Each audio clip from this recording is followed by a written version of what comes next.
देखिए, उद्देश्य तो बहुत सारे लोगों के बहुत सारे हो सकते हैं। कुछ लोग मंदिर जाते हैं भगवत दर्शन के लिए, तो कुछ मंदिर जाते हैं कुछ मांगने के लिए, कुछ मंदिर जाते हैं केवल प्रसाद के लिए, तो कुछ मंदिर जाते हैं चप्पल चुराने के लिए। उद्देश्य तो सबका अलग अलग हो गया।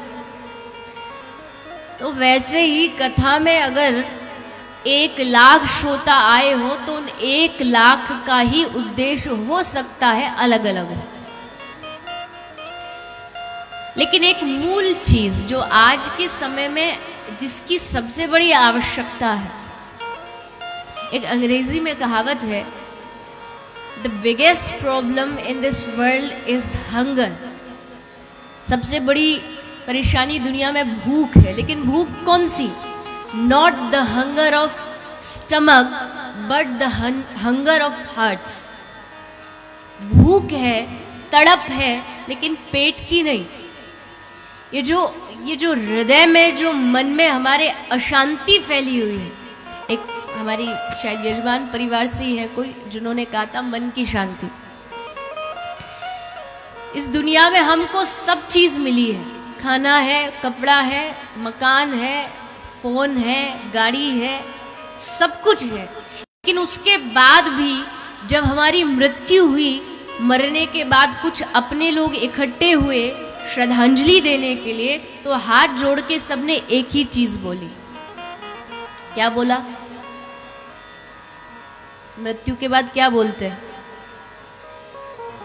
भगवान इनकी आत्मा को शांति, भगवान इनकी आत्मा को वहां जाके भी एक फैक्ट्री लगा देना, ऐसे तो कोई नहीं बोलता।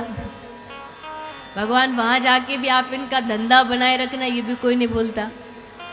सब एक ही बात बोलते हैं, भगवान इनकी आत्मा को शांति प्रदान करे। क्योंकि उनको पता है सब चीज, धंधा इसको धरती पर मिला, पैसे भी मिले, नौकर चाकर भी मिले, लेकिन अगर कोई चीज नहीं मिली तो वो थी शांति। इसलिए भगवान जब ये आपके चरणों में आए तो कम से कम वहां इनको शांति दे दे।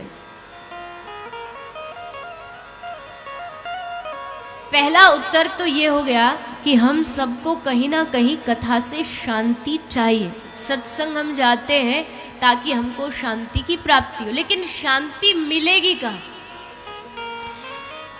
शांति चाहिए, पीस चाहिए जीवन में, ये तो समझ आया, लेकिन मिलेगा कहाँ?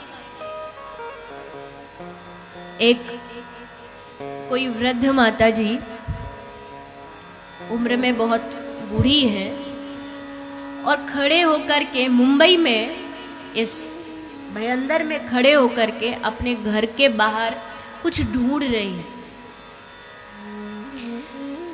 तो वहां से एक दूसरा यात्री निकल के जा रहा था। उसने पूछा कि माता जी क्या बात है, आप कुछ ढूंढ रही हो क्या?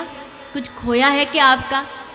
बोले हाँ भैया, मेरी ना हाथ की अंगूठी खो गई, सोने की अंगूठी खो गई। अच्छा माता जी, हो सकता आपकी तो उम्र भी बहुत है, चल फिर भी नहीं पा रही होंगी, आंख से भी इतना अच्छे से दिखाई नहीं दे रहा होगा, तो आप जरा मुझे बता सकती, मैं आपकी अगर मदद करूं? बोले हाँ हाँ भैया बिल्कुल करो। तो अच्छा माता जी, कोई आपको ऐसा कुछ आइडिया है कि आपकी अंगूठी कहाँ गिरी थी? घर में अंदर काम कर रही थी तब गिरी थी, या बाहर किसी काम से आई थी तब गिरी थी, कहाँ गिरी थी? तो माता जी उत्तर देती हैं कि 1 महीने पहले जब मैं दिल्ली में घूमने गई थी ना, तो दिल्ली में लाल किले पर गिरी थी। राहगीर कहता है माता जी कैसी बात करती हैं आपकी अंगूठी गिरी दिल्ली में और आप ढूंढ रही हो मुंबई में। क्या अंगूठी मिलेगी? मिलेगी या नहीं मिलेगी? कभी नहीं मिल सकती, चाहे जी जान लगा दीजिए, क्योंकि यहाँ आपकी अंगूठी खोई ही नहीं है। जहाँ खोई है शायद वहाँ ढूंढोगे तो प्राप्त होगी। वैसे ही शांति वास्तविकता में जहाँ हम ढूंढते हैं, हम क्लब्स में गए, हम पब गए, हम पार्टी गए, हम थिएटर गए, हमें क्या लगा शांति यहाँ मिलेगी, लेकिन वहाँ शांति मिली ही नहीं। क्यों? क्योंकि वहाँ खोई ही नहीं थी। जहां से गायब हुई वहीं जाकर के मिलेगी।